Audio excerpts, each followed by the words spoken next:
Driver పిల్లలనే పెట్టినా నేర్చుకుంటుండు. కొత్తోడు వీడు, ఇంక వరకు డ్రైవింగ్ రాదు.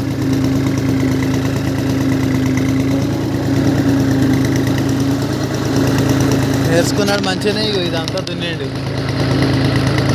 ఇరవాళ్ళు కొడుతుండు. నీకు జీతం ఎంతరా? జీతం వద్దా? బువ్వ పెడితే పని చేస్తావా? సరే, అన్నం పెడతాము, కొత్త డ్రెస్ కొనిస్తాం. వ్యవసాయం అయిపోయేదాకా దున్ను, నాటు పడేదాకా. ఇట్లా మెల్లే దున్నకు డీజిల్ పడుతుంది, స్పీడ్ పోయి.